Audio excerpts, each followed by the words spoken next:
The think news में आपका स्वागत है और आज का हमारा विषय बहुत ही रुचिकर है। डेंटल सर्जन के बारे में तो आप सब जानते हैं कि ये डेंटिस्ट्री विभाग है, दांतों का विभाग है और यहाँ पे जाकर हम अपने दर्द को या दांत उखड़ाने को या दांत लगवाने को जा सकते हैं। लेकिन ये ज्ञान हमारे पास नहीं है, था भी नहीं और अभी तक ज़्यादातर लोगों के पास है भी नहीं कि कुछ डॉक्टर डेंटल दांतों के डॉक्टर विशेष होते हैं, उनकी डिग्रियां भी विशेष होती हैं, इसीलिए वो विशेषज्ञ कहलाते हैं। तो मैं आज आपको दांतों के एक विशेषज्ञ डॉक्टर से मिलाऊंगी। इनकी जो काम है वो अंग्रेजी में उसको कहते हैं कि ओरल मैक्सिलोफेशियल सर्जरी, लेकिन सुनने में जितना ये कठिन है, जब आप इसके अर्थ समझेंगे तो आपको ये बहुत आसान और हैरत अंगेज लगेगा। आपको ऐसे लगेगा कि अरे ये जादूगर वाला कोई काम है। तो इसके अर्थ क्या है? ओरल आप जानते हैं मुंह, मैक्सिलो यानी कि जबाड़े, और फेशियल सर्जरी चेहरे के सारे भागों को जो व्यक्ति डेंटिस्ट्री विभाग में ट्रीट कर सकता है, सही कर सकता है, उसे ये विशेषज्ञता प्राप्त होती है और ये डेंटिस्ट्री से बहुत ऊपर की शिक्षा है। 4 साल की पहली डिग्री होती है, परंतु उसके बाद की डिग्री में ये हासिल की जाती है और दुनिया में बहुत कम ऐसे डॉक्टर हैं जिनके पास ये डिग्री है, जिसे कहते हैं ओरल मैक्सिलोफेशियल सर्जरी।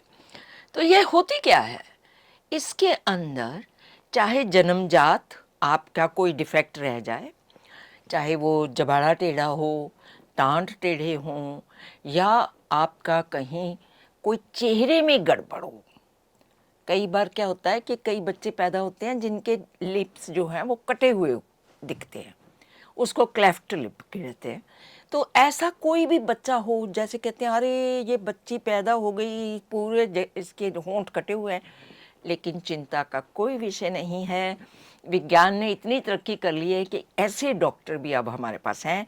तो पीजीआई चंडीगढ़ से, जो कि हमेशा ही जिस संस्थान को मैं सलाम करती हूँ, ये उस संस्थान से हैं डॉक्टर विद्यारतन। डॉक्टर साहब आपको भी सलाम। डॉक्टर साहब के पास वो डिग्री है और पीजीआई चंडीगढ़ डेंटिस्ट्री विभाग में वो कार्यरत हैं।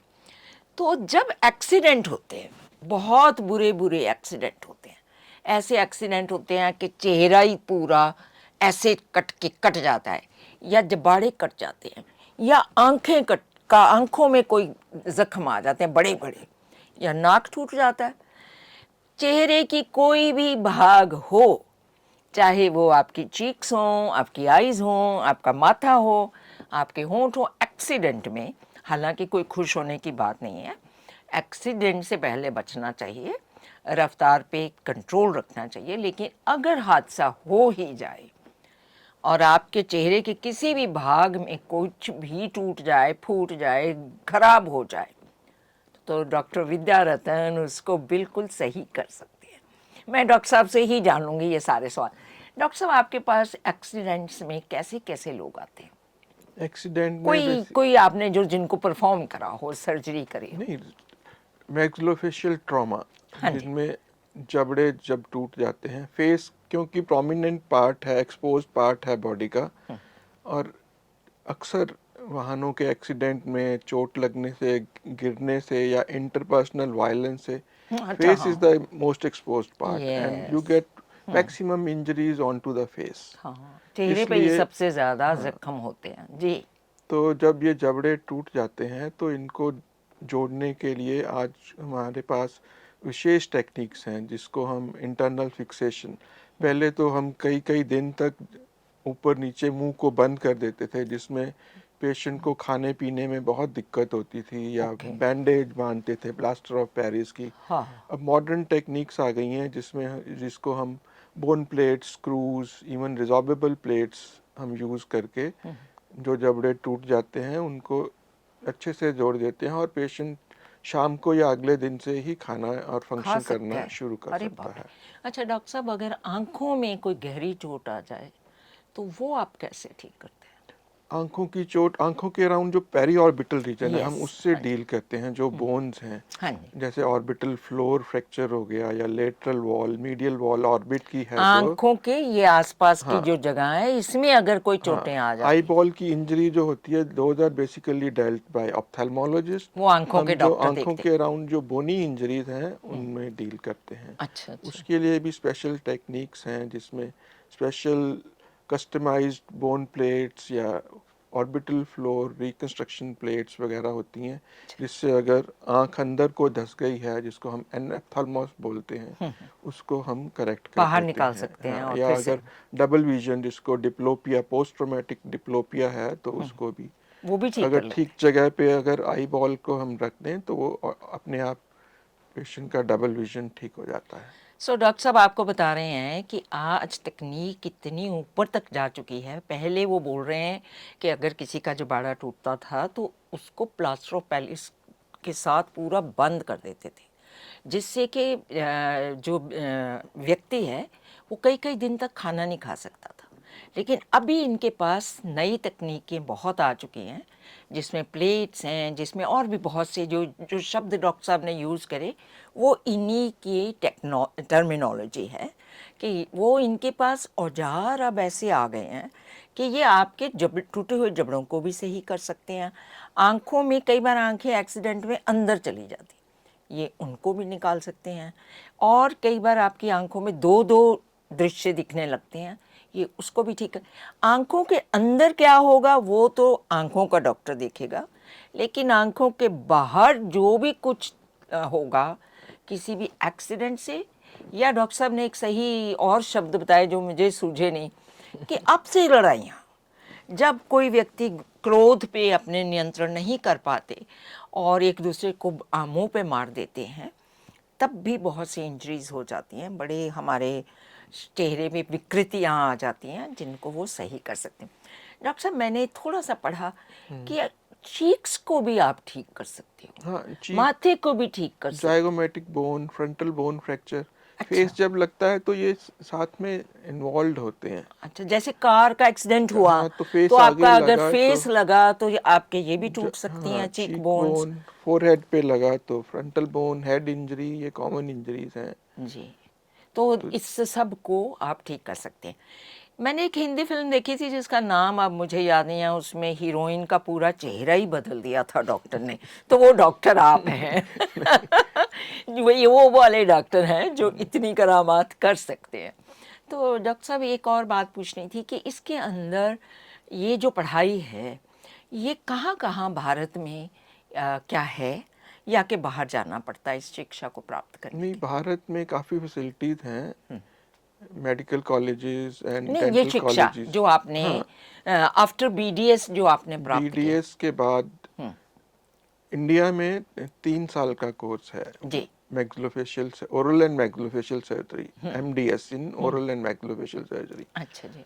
पर बाहर कुछ यूरोपियन कंट्रीज में डबल डिग्री भी होती है, उनको dental degree as well as medical degree करके फिर मैक्सिलोफेशियल सर्जरी करनी पड़ती करनी है। पड़ती है, जिसमें वो कारण काफ़ी क्या है, लंबा क्यों due double two degree? Complexity, इसमें डेंटल नॉलेज भी चाहिए, साथ में मेडिकल नॉलेज भी चाहिए, तभी ये हम अच्छे से ठीक कर ज़्यादा सकते हैं। अच्छा हाँ, परफॉर्म कर सकते हैं। तो भारत में ये जो डिग्री है क्या बहुत अच्छे से कई जगह अवेलेबल है, या कि कम ही लोग ये शिक्षा हासिल करते हैं? नहीं, अब धीरे धीरे over a period of time काफ़ी फैसिलिटीज़ बढ़ रही हैं, काफ़ी डेंटल कॉलेजेस खुल गए हैं, और even AIIMS like institutes India में काफ़ी खुल गए हैं, वहाँ पे ये कोर्सेज नहीं, शुरू खुले हो तो गए हैं। होंगे डॉक्टर साहब, पर दिल्ली एम्स का अभी उस स्तर तक जाने में तो उनको समय लगेगा। नहीं, दिल्ली में भी अब दिल्ली को तो दस होगा बारह ही। साल से कोर्सेज चल जी। रहे हैं, बाकी एम्स धीरे धीरे ऊपर आ रहे हैं विद टाइम। यस, भारत में अमूमन कितने लोग ये ओरल मैक्सिलोफेशियल सर्जरी का कोर्स करते हैं? हर साल हर मैंने पढ़ा सारी दुनिया में 170 लोग करते हैं सर। नहीं नहीं, अब इंडिया में काफ़ी अब बढ़ कॉलेजेस गए खुल गए हैं, बढ़ गए हैं, मे बी 700-800 लोग तो करते पर होंगे, ईयर, हाँ, पर ईयर। Per year. अच्छा, एडमिशन्स हो ये तो गए। काफ़ी अच्छा नंबर है। इसका मतलब जैसी हमारी जनसंख्या है, तो बहुत से लोगों को ये वाली फैसिलिटी अवेलेबल होगी। अच्छा डॉक्टर साहब, एक बच्चे जो पैदा होते हैं, उनमें किस तरह की चीज़ें आपने देखी? एक क्लेफ्ट लिप का तो उस पे हमने पहले भी एक शो किया था। हाँ, क्लेफ्ट लिप एंड पैलेट के अलावा और भी कंजेनिटल डिफॉर्मिटीज़ होती हैं, जिसमें बच्चों के कई बार सिंगनेथिया बोलते हैं, जिसमें ऊपर और नीचे का जबड़ा जुड़ा होता है। अच्छा। रेयर है, पर हाँ, हाँ। तो बच्चा मुंह नहीं खोल पाता है, खाने पीने में दिक्कत ओ, होती है। ओ। And cleft lip and palate, ये पैलेट में क्या होता है डॉक्टर साहब? पैलेट में जो होंठ के तल साथ तालू भी कटा होता है। अच्छा, ये मोस्ट कॉमन डिफॉर्मिटी ये क्लेफ्ट है। लिप एंड क्लेफ्ट अगर पैलेट ताल्लु है। कटा हो तो बच्चा बोलना नहीं सीख पाएगा, हाँ, तो इसीलिए इसलिए सर्जरी आपकी करके, ये हाँ, सर्जरी। सर्जरी करके उसको ठीक किया जा सकता है। डॉक्टर साहब, ये क्या मेजर सर्जरीज हैं या कि साधारण सर्जरीज नहीं, ये सेफ सर्जरीज हैं। बच्चे का हीमोग्लोबिन और वेट वगैरह अगर ठीक है, हैं? क्लेफ्ट लिप तो यूजुअली 3 से 6 महीने के अंदर अंदर ऑपरेट करते हैं। क्लेफ्ट पैलेट थोड़ा देर से, 1 साल 1.5 साल 2 साल, क्योंकि अगर जल्दी पैलेट ऑपरेट करें तो उसकी ग्रोथ एंड डेवलपमेंट इफेक्ट होती है। अच्छा। तो ग्रोथ एंड बैलेंस और स्पीच, इनमें बैलेंस रखते हुए जो एज चुनी गई है, ये 1 साल 1.5 साल 2 साल तक पैलेट ऑपरेट करते हैं। जी डॉक्टर साहब, जो एक्सीडेंट के केसेस आते हैं उनका तो कोई समय निर्धारित नहीं होता।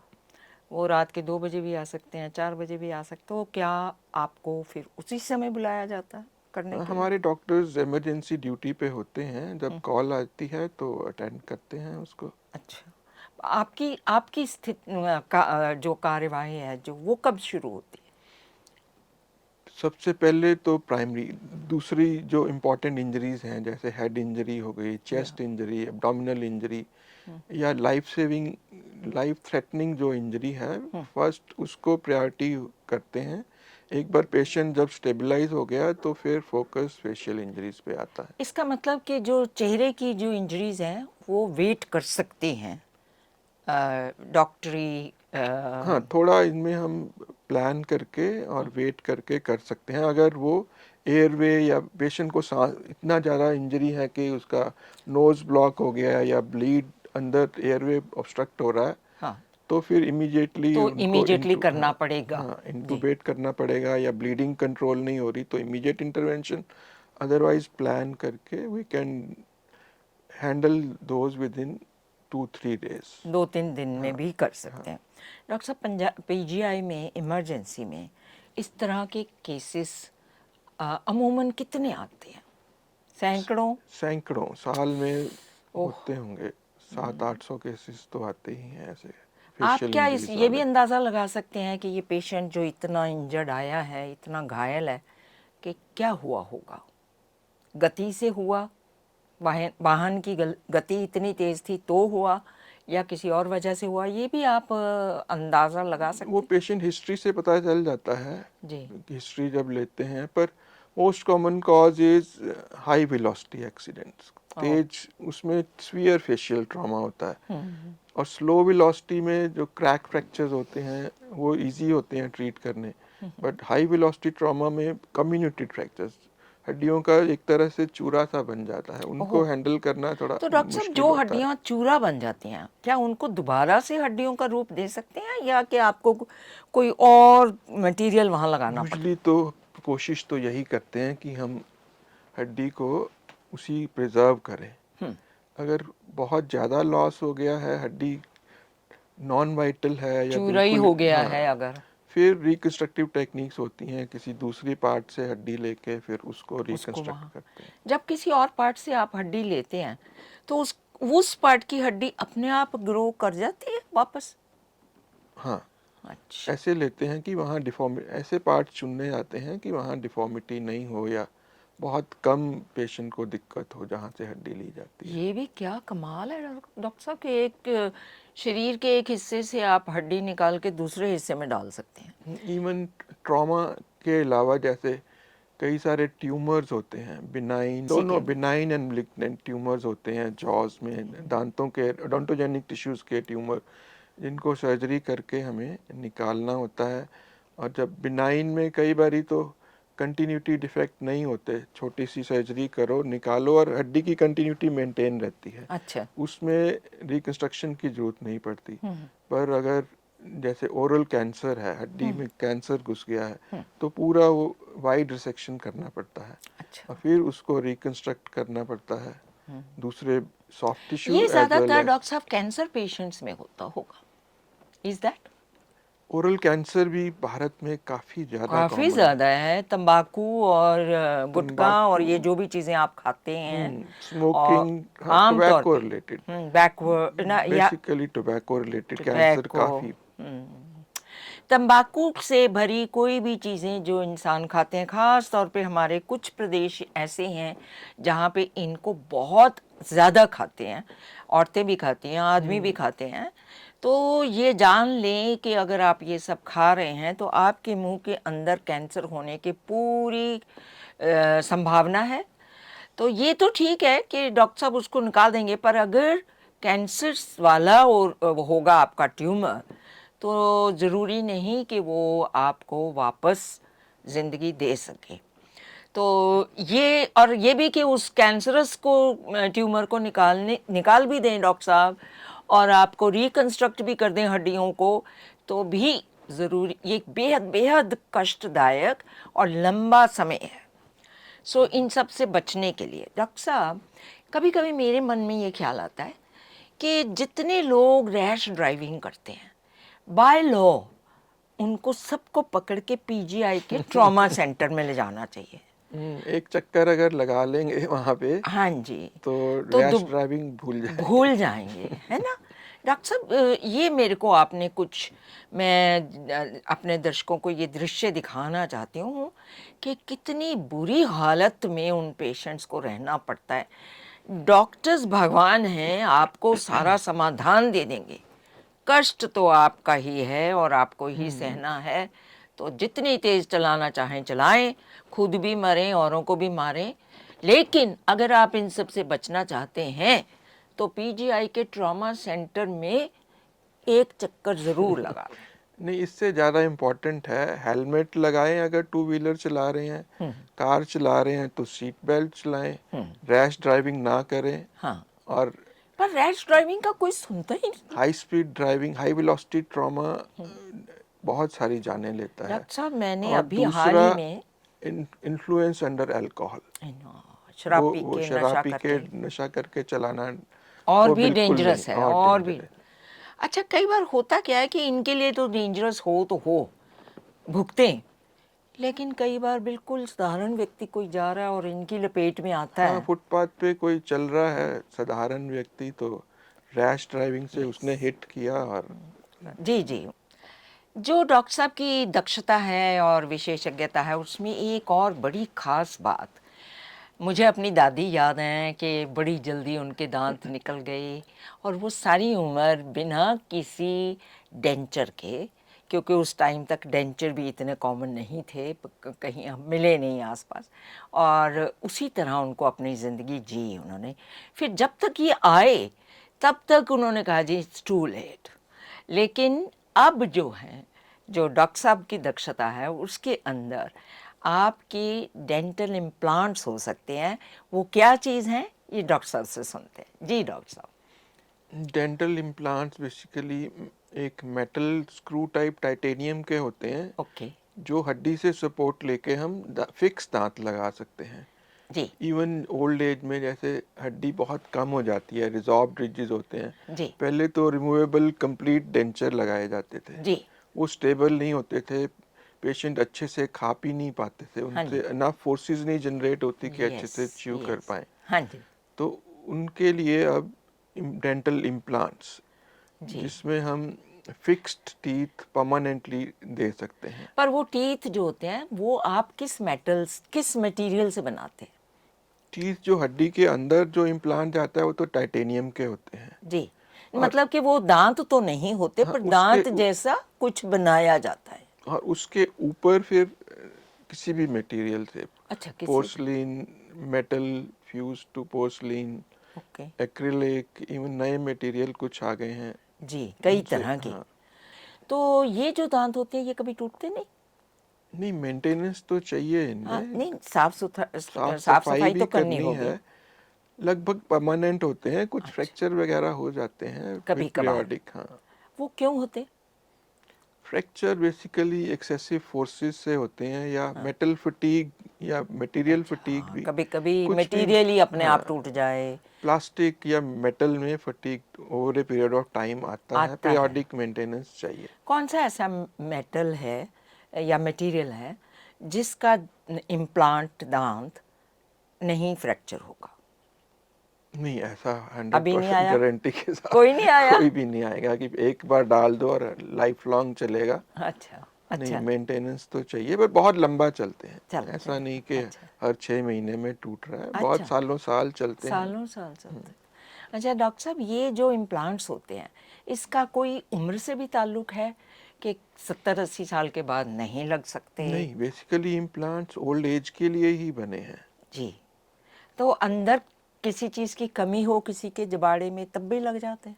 हाँ, लग सकते हैं। अच्छा, जहाँ अच्छा, बोन की कमी होगी, कुछ टेक्निक्स होती हैं हम जिससे बोन दोबारा बनाते हैं, तो बोन दोबारा से रिकंस्ट्रक्ट करके फिर इम्प्लांट डाल देते हैं, तो वो काफ़ी देर चलने ये जो चाहिए। दांत इस तरह के परमानेंट लगा आपके जबाड़ों में लगा मसूड़ों में लगाए जाते हैं, डॉक्टर साहब इनको लगाने की सारी प्रक्रिया क्या बहुत लंबी है या जल्दी हो जाता है? नहीं, थोड़ा टाइम लगता है, कई बारी तो इमीडिएट भी करते हैं हम, कुछ केसेस में डिलेड। इम्प्लांट डाल के 3 महीने का वेटिंग पीरियड होता है, उस 3 महीने के बाद फिर ऊपर दांत लगाने का प्रोसेस शुरू होता है। तो जब वो आप ऐसा करते हैं वेटिंग पीरियड, तब जो मनुष्य हैं वो आप खा सकते हैं? हाँ, नॉर्मल जैसे पहले खा पी रहे थे वैसे तो चलेगा ही। अच्छा, वाह वाह, बड़ी चमत्कार जैसी बातें लग रही हैं डॉक्टर साहब। बहुत बढ़िया।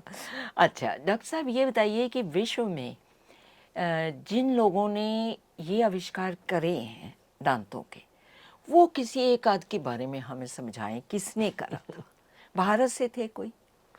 नहीं, डेंटल इम्प्लांट वाला आविष्कार तो मेरे ख्याल स्वीडन, स्वीडन। ब्रैनमार्क, प्रोफेसर ब्रैनमार्क, अच्छा, वो प्रोफेसर ऑर्थोपेडिक ब्रेनमार्क। सर्जन थे, उन्होंने इम्प्लांट्स का आविष्कार किया। ऑस्टियो इंटीग्रेशन का प्रोसेस उन्होंने ढूंढा अच्छा अच्छा, वाह वाह। कि बोन और हड्डी आपस में जुड़ के परमानेंट बॉन्ड बन जाता है, जिससे हम सपोर्ट लेके फिर दांत लगा सकते ये जो हैं। सारे फेस की सर्जरी कर सकते हैं, इसके भी आविष्कार अलग अलग लोगों ने करे होंगे कि किसी फेस की सर्जरी, जो जॉज की सर्जरी है, जिसमें उसमें ऑस्टियोटमीज जिसको बोलते हैं, जिसमें ऑब्वीगीजर, ऑल्सो फ्रॉम यूरोप। अच्छा, वो भी यूरोप से हाँ, थे? तो उन्होंने सजाइटल स्प्लिट ऑस्टियोटमी, जिसके नीचे वाले जॉ को हम आगे पीछे करते हैं। अच्छा अच्छा, वाह वाह डॉक्टर साहब। मोस्ट कॉमन सर्जरी, ये दांत जो अकल जाट टेढ़ी होती हैं, ये रूटीनली परफॉर्म सर्जरी है बाय एन जी जी। Oral and maxillofacial surgeon. अगर ये ठीक समय पर नहीं इलाज किया जाता तो ये कई बारी ज़्यादा facial infection, even life threatening infection भी हो सकती है। जी जी। जैसे कि इस केस में इतनी सूजन आ गई है, अगर इसको हम ठीक नहीं करेंगे तो ये नीचे neck spaces, even it can spread to brain also and can be life threatening. इसलिए टाइम पे इलाज लेना और इन दांतों के इलाज को इग्नोर नहीं करना चाहिए। जी जी। इसके बाद ट्रॉमा, इस बच्चे का जबड़ा गिरने की वजह से 2 जगह से टूट गया है, जिसको हमने प्लेट लगा के ठीक किया है। जी जी। ऐसे ही ये जो चीक बोन जी जी इसकी जी। टूट गई है, बिल्कुल ही चकनाचूर हो गई है, इसको ठीक करना प्लेट लगा के या कस्टमाइज्ड पेशेंट स्पेसिफिक इम्प्लांट्स बना के जी इसको हम ठीक कर सकते हैं। जी। ऐसे ही ये बिनाइन ट्यूमर है मैक्सिला का, जिसको निकाल के हमने ठीक किया है। ये डॉक्टर साहब दांतों में? हाँ, ये ऊपर वाला जबड़ा है, दांतों के अराउंड कुछ ट्यूमर हो गया है, जिसको हाँ जी, सर्जरी करके हाँ हमने जी, ठीक हाँ जी। किया है। ऐसे ही ये पैरोटिड ग्लैंड, जो थूक बनाने वाली ग्लैंड होती है हमारी, जी। इसमें pleomorphic adenoma most common tumour है, जिसको हमने निकाल के ठीक किया है। और फेशियल नर्व इसमें प्रिजर्व करना बहुत ज़रूरी होता है। जी।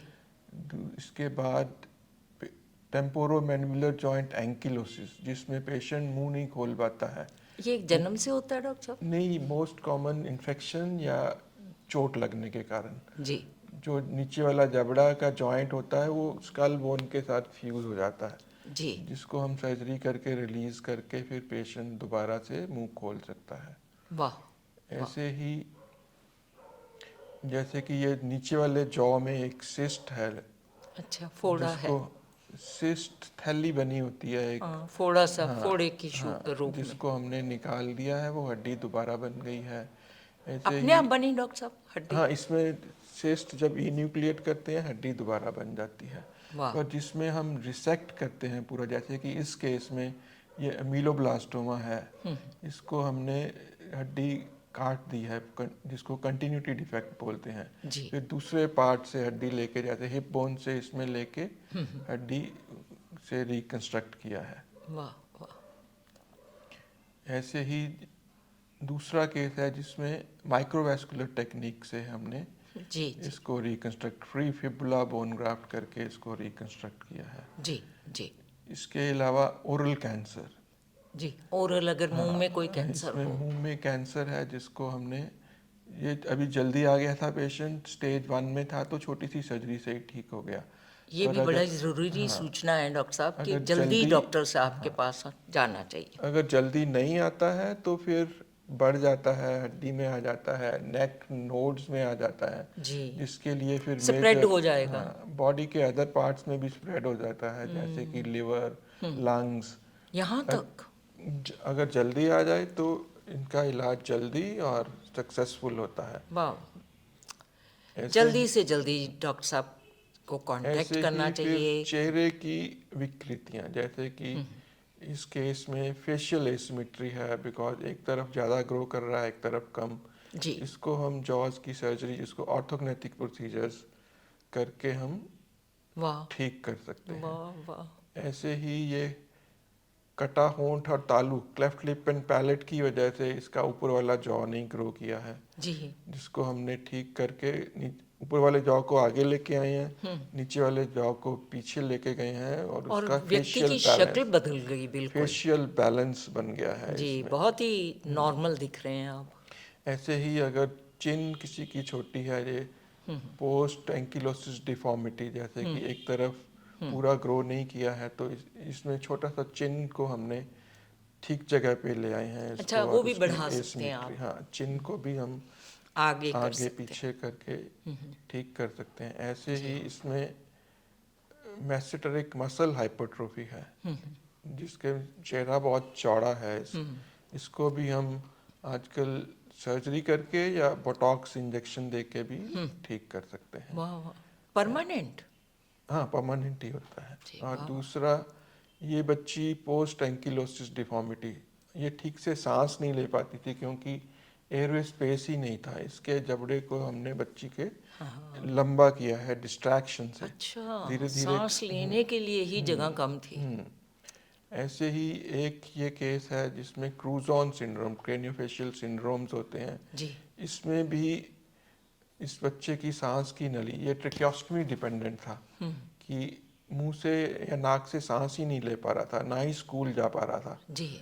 तो इसके जबड़े को हम सर्जरी करके लिफोर्ट 3 ऑस्टियोटमी से आगे लेके आए हैं, और जिससे इसकी सांस की नली में एयरवे स्पेस बन गई, और फिर इसकी ट्रेकियोस्टमी ट्यूब हम निकाल पाए। अब ये स्कूल जा सकता है, नॉर्मल लाइफ जी रहा वाह। है। वाह। वाह। वाह। ऐसे ही क्रेनियोफेशियल डिफॉर्मिटीज, इस बच्चे की आंख पूरी एकदम से डिसलोकेट करके बाहर गिर जाती थी सॉकेट से, और ओह।